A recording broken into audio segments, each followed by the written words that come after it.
నమస్కారం SL news కి స్వాగతం. ఈనాటి వార్తా విశేషాలు. జూలూరుపాడులోని సాధన జూనియర్ కళాశాలకు విద్యార్థుల్ని తీసుకుని వెళ్తున్న ఆటోకు ఎదురుగా వస్తున్న ద్విచక్ర వాహనాన్ని తప్పించిపోయి ఆటో బోల్తా పడటంతో కళాశాలకు చెందిన 3 విద్యార్థులకి తీవ్ర గాయాలు అయ్యాయి.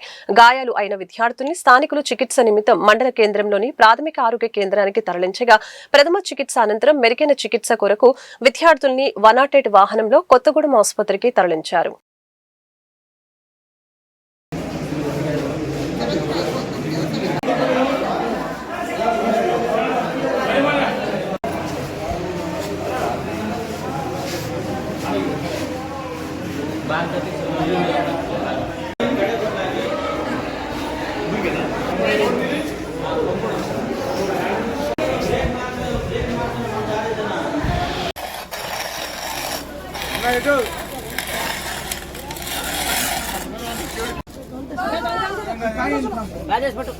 నవేద అన్నా కాదు ఇంకొస్తున్నారండి, ఒక నిమిషం ఆగండి.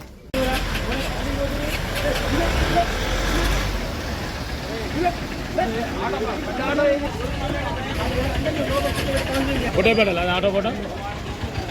ఆటో డ్రైవర్ని నేను సాధన కాలేజీ పిల్లల్ని తీసుకొస్తుంటే సడన్గా ఈ జులూపాడు సెంటర్లో బండోరు అడ్డు వచ్చిండు. సడన్ బ్రేక్ కొట్టింగానే నాకు కంట్రోల్ కాలేదు. ఈ హాస్పిటల్లో చేర్పించాను. ఎంత అది జరిగిన తర్వాత హాస్పిటల్లో వచ్చి ట్రీట్మెంట్ అన్ని చేయించిన. వేరే ఆటోలో తీసుకొచ్చిన. ఎంతమంది పెరుగుడు ఎక్కడి నుండి తీసుకొస్తున్నావు అది కూడా చెప్పు. మా మ్యాచ్ గురువాటండ, కొమ్ముగూడెం, మ్యాచింగ్ పేట, బెదల్పాడ్, ఇంకా సాయనాంటండ. ఖమ్మం జిల్లా మధిర నియోజకవర్గంలో డిప్యూటీ సీఎం బట్టి విక్రమార్క హత్య రాజకీయాలను ప్రోత్సహిస్తున్నారా అని సిపిఎం నేతలు ప్రశ్నించారు. మధిరలో గూండాయిజాన్ని బట్టి ప్రోత్సహిస్తున్నారని ఆ పార్టీ నేత పోతినేని సుదర్శన్ ఆరోపించారు. నిన్న బట్టి ప్రాతినిధ్యం వహిస్తున్న చింతకాని మండలం పాతర్లపాడు గ్రామంలో సిపిఎం నేత సామినేని రామారావు హత్యకు గురయ్యాడు. కాంగ్రెస్ కు సంబంధించిన వారి హత్య చేశారని ఆ పార్టీ నేతలు ఆరోపిస్తున్నారు. బట్టి ప్రజాప్రతినిధిగా కొనసాగుతున్న సమయంలో అనేక మంది సిపిఎం నేతలు హత్యకు గురైనట్లు వారు చెబుతున్నారు. హత్యలను ఖండిస్తున్నా అని చెబుతున్న బట్టి వీరికి సమాధానం చెప్పాలని డిమాండ్ చేశారు. ఎర్ర జెండాలను లేకుండా చేయాలంటే ఎవరితరం కాదని, సమయం చూసి తమ సత్తా ఏంటో చూపిస్తామని సిపిఎం కేంద్ర కమిటీ సభ్యుడు పోతినేని ఘాటు వ్యాఖ్యలు చేశారు.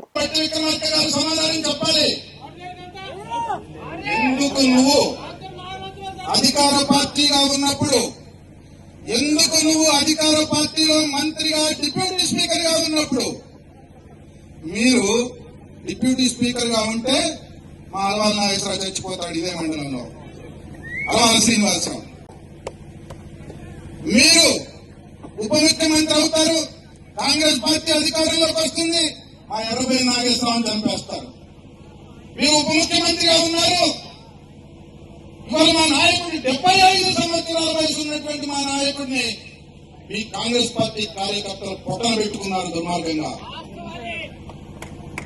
సమాధానం చెప్పాల్సిన అవసరం లేదా బట్టి విక్రమార్క గారు? నువ్వు ఈ నియోజకవర్గంలో వరుస వారీగా సిపిఎం పార్టీ కార్యకర్తలు హత్య చేస్తా ఉంటే సమాధానం చెప్పాల్సిన బాధ్యత ఉందా లేదా నీకు అని చెప్పేసి ప్రశ్నిస్తా ఉన్నాం. సమాధానం చెప్పాలి. నువ్వు సమాధానం చెప్పకపోతే నేనేదో నా కార్యకర్తలు చంపేస్తే ఏమి సుఖం? నువ్వు ఖండించి అక్కడ ఖండించావు, శ్రీనివాసరెడ్డి వచ్చని ఖండించావు, రామారావు గారు వచ్చని ఖండించావు. అంటే నీ ఖండనలో చిత్తశుద్ధి ఉందా? నువ్వు చేసే ప్రకటనలో చిత్తశుద్ధి ఉందా? నిజాయితీ ఉందా? నీ నియోజకవర్గంలో శాంతి భద్రతలు సక్రమంగా ఉండాలని చెప్పేసి నువ్వు భావిస్తా ఉన్నావా? లేదంటే ఎలా ఉన్నా పర్వాలేదు, ఎవరిని చంపినా పర్వాలేదని చెప్పేసి అనుకుంటా ఉన్నావా? బట్టి విక్రమార్క నీకు హెచ్చరిస్తా ఉన్నాం, జాగ్రత్త. కాబట్టి నువ్వు అనుకుంటా ఉన్నామేమో నేను ఉప ముఖ్యమంత్రిగా ఉన్నా, అధికారంలో ఉన్నా, సిపిఎం నాయకుల్ని చంపేస్తా, ఎర్ర జెండా లేకుండా చేస్తానని. నువ్వు కాదు, నీ బాబు అంతకంటే పెద్దవాళ్ళు జలగం వెంకటరాజుల దగ్గర నుంచి ఈ జిల్లాలో సిపిఎం దెబ్బతీయాలని చెప్పేసి ప్రయత్నం చేస్తే వాళ్ళ తరం కాలేదు. నిత్యం ప్రజల్లో ఉండి ప్రజల కోసం పనిచేసి ప్రజల మధ్యలో ఉండి ఎర్ర జెండా, ప్రజల గుండెల్లో ఉండే జెండా, ప్రజల మనసుల్లో ఉండే జెండా. అందుకని దాన్ని తీసేయాలని చెప్పేసి కలలుదని హత్యా రాజకీయాలను ప్రోత్సహిస్తే సహించేటటువంటి పద్ధతి ఉండదు. బాధ్యత వహించాలి, బాధ్యత జవాబు చెప్పాలి, లేదా ఎవరి బాధ్యత తేల్చాలి. ఇష్టం వచ్చినట్టుగా ఉండాలని పోషిస్తారా? రౌడీలను పోషిస్తారా? ఎంతకాలం ఈ రౌడీలు గుండాలు మన నియోజకవర్గంలో రాజ్యం వెళ్తారు? ఇవాళ కాంగ్రెస్ నాయకులు చెప్తా ఉన్నారు, మా బట్టి విక్రమార్క గారు పప్పు సుద్దా ఏమీ తెలియదు. మేము అన్నామా బట్టి విక్రమార్క గారు చంపాడనో చంపలేదనో, లేదు చంపించాడనో చంపించలేదనో మేము అన్నామా? కానీ బట్టి విక్రమార్క గారు జవాబు చెప్పాలి కదా. ఎందుకు నీ కాంగ్రెస్ వాళ్ళే చంపుతా ఉన్నారు? ఎందుకు నువ్వు వాళ్ళని వెంటేసుకొని తిరుగుతా ఉన్నావు? ఎంతకాలం ఈ రకమైనటువంటి హత్యాకాండ కొనసాగిస్తారు? ఇక్కడ ఎవరు జవాబు చెప్పాలి? ఆయన జవాబు చెప్పాలి. అందుకే జవాబు చెప్పకపోతే ఈ హత్యాకాండ ఇట్లాగే కొనసాగితే ప్రజలు చూస్తూ ఊరుకోరు, ఎర్ర జెండా చూస్తూ ఊరుకోదు. ఎట్లా బుద్ధి చెప్పాలో, ఎట్లా పగ ప్రతీకారం తీర్చుకోవాలో అట్లా ఖచ్చితంగా పగ ప్రతీకారం తీర్చుకుంటారు ప్రజలు అని చెప్పేసి ఈ సందర్భంగా హెచ్చరిస్తా ఉన్నాం. తగిన పద్ధతుల్లో శాంతి ఖమ్మం జిల్లా నేలకొండపల్లిలో పోలీసు అమరవీరుల వారోత్సవాల సందర్భంగా ఖమ్మం రూరల్ సబ్ డివిజన్ పోలీసుల ఆధ్వర్యంలో మెగా రక్తదాన శిబిరం ఏర్పాటు చేశారు. రక్తదాన శిబిరాన్ని ఖమ్మం డీసీపీ రామానుజం ప్రారంభించారు. ఈ సందర్భంగా ఆయన మాట్లాడుతూ ప్రతి సంవత్సరం అమరవీరుల వారోత్సవాల సందర్భంగా రక్తదాన కార్యక్రమం నిర్వహిస్తున్నామని చెప్పారు. రక్తం అవసరం ఏ విధంగా ఉంటుందో ప్రతి ఒక్కరూ తెలుసుకోవాలని ఆయన తెలిపారు. రక్తం దొరకక చాలా మంది ప్రాణాలు కోల్పోతున్నారని, రక్తదానం చేయడం వలన మరొకరి ప్రాణం కాపాడవచ్చని అన్నారు. తలసేమియా రోడ్డు ప్రమాదానికి గురైన బాధితులకు రక్తం అవసరం ఉంటుందని, మనమిచ్చే రక్తం వారి ప్రాణం కాపాడుతుందని ఆయన చెప్పారు. ప్రతి ఒక్కరూ ఒక్కసారైనా రక్తదానం చేయాలని ఆయన సూచించారు.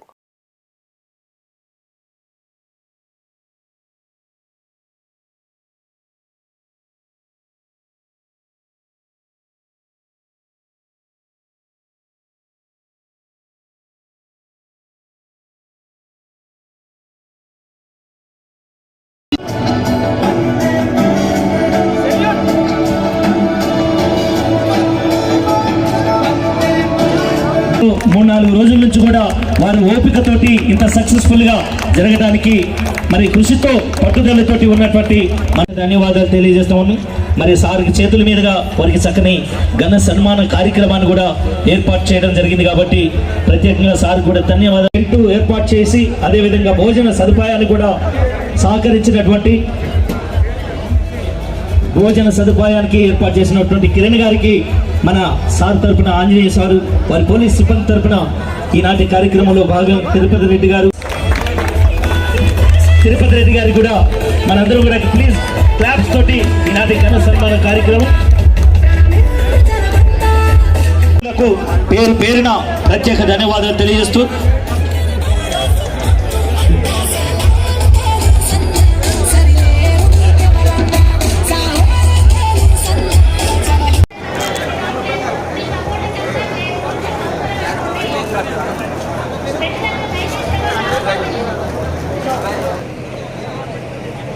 ఓకే.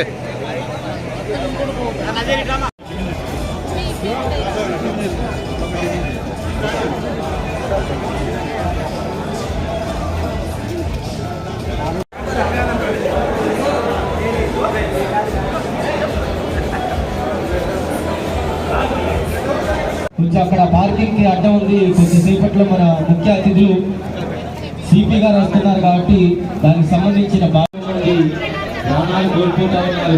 మన పోలీస్ శాఖ వారు ఎన్నో సమావేశాలు నిర్వహించి కూడా నిండు జీవితం ఈ రోడ్డు పైన బలి తీసుకోకు సోదరా, నడపాలి నెమ్మదిగా నడపాలి, నెమ్మదిగా నడపాలి, మోటారు బ్రతుకు విలువ తెలిసి నడువరా, బాధ్యతగా బండి నడుపవ.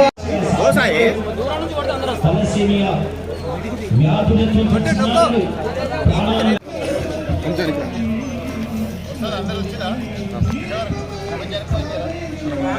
వ్యవసాయ మార్కెట్లో అన్ని దానాల కన్నా రక్తదానం విన్న ఎంతో మంది తలసేమియా వ్యాధితో బాధపడుతున్న చిన్నారులకి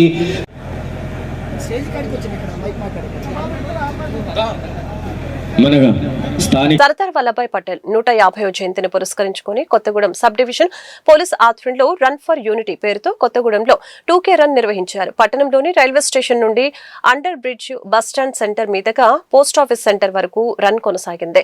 రన్ లో పోలీస్ సిబ్బంది, యువకులు, విద్యార్థులు పాల్గొన్నారు. సర్దార్ వల్లభాయ్ పటేల్ 150వ జయంతిని పురస్కరించుకుని పోలీస్ శాఖ ఆధ్వర్యంలో దేశ సమైక్యత, సమానత్వం నినాదంతో నిర్వహించిన ఈ కార్యక్రమం స్ఫూర్తిదాయకమని కలెక్టర్ జితేష్ వి పాటిల్ తెలిపారు.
ఈరోజు సర్దార్ వల్లభాయ్ పటేల్ గారి 150 జన్మదినం సందర్భంగా దేశవ్యాప్తంగా కూడా పోలీస్ డిపార్ట్మెంట్ చే 2K రన్ నిర్వహించడం జరుగుతుంది. దీనికి రన్ ఫర్ యూనిటీ అని కూడా పేరు పెట్టడం జరిగింది.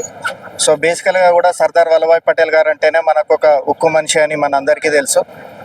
అతని యొక్క విశిష్ట సేవల వల్లనే మనం ఈరోజు ఇండియా అనేది ఒక యూనిఫైడ్గా ఉండి ఒక సమైక్యతను చాటుకుంటుంది. సో ఈ సమైక్యత యొక్క ఇంపార్టెన్స్ని తెలియజేస్తూ అదేవిధంగా ఏక్ భారత్ ఆత్మనిర్భర్ భారత్ అనే నినాదంతో ముందుకెళ్తున్న మన భారతదేశ ప్రభుత్వం యొక్క స్లోగన్ను కూడా ప్రజలలో తీసుకెళ్లే విధంగా ఈ రన్ ఫర్ యూనిటీ అనే కార్యక్రమాన్ని పోలీస్ డిపార్ట్మెంట్ కొత్తగూడెం పోలీస్ తరఫున ఈరోజు ఇక్కడ నిర్వహించడం జరిగింది. దీంట్లో వివిధ డిపార్ట్మెంట్స్, అదేవిధంగా బెటాలియన్ స్టాఫ్, ఆఫీసర్స్, పిల్లలు అందరూ కూడా ఉత్సాహంగా పాల్గొనడం జరిగింది. Thank you. ఈరోజు ఇక్కడ మన రన్ ఫర్ యూనిటీ మనం సెలబ్రేట్ చేస్తున్నాము. పోలీస్ యంత్రాంగం అండ్ యువత అందరు కలిసి మన దేశం ఒకటి ఉంది అని ఒక సందేశం ఈరోజు ఇక్కడ నుంచి ఇస్తున్నారు. నాకు చాలా గర్వంగా ఉంది. అండ్ ఇదే విధంగా ముందుకు పోతూ కూడా మన దేశంలో ఎటువంటి వ్యత్యాసం లేకుండా means we should all be one and మన దేశం ఇంకా గొప్పగా అవుతుందని ఒక సందేశం. ఖమ్మం జిల్లా తిరుమలాయపాలెం మండలం పిండిప్రోలు వైన్ షాపు వద్ద కొందరు వ్యక్తులు వీరంగం సృష్టించారు. మద్యం మత్తులో కొందరు వ్యక్తులు వీరంగం సృష్టించారు. తాము అడిగిన బ్రాండ్ లేదన్నందుకు వైన్ షాప్ క్యాషియర్ పై దాడికి దిగారు. పిండిప్రోలులోని తిరుమల వైన్ షాప్ లో పోలెపొంగు కృష్ణ అనే వ్యక్తి క్యాషియర్ గా పనిచేస్తున్నాడు. ఈ క్రమంలో మద్యం కోసం వచ్చిన కొందరు వ్యక్తులు తమకు ఓ బ్రాండ్ మద్యం కావాలని అడిగారు. వారు అడిగిన బ్రాండ్ స్టాక్ లేదని కృష్ణ చెప్పడంతో ఆగ్రహం చెందిన వారు షాప్ లోకి వెళ్లి కృష్ణపై దాడికి పాల్పడ్డారు. ఈ సంఘటన అంతా సీసీ కెమెరాలో రికార్డు అయింది. తనపై జరిగిన దాడి గురించి కృష్ణ తిరుమలాయపాలెం పోలీసులకు ఫిర్యాదు చేశాడు.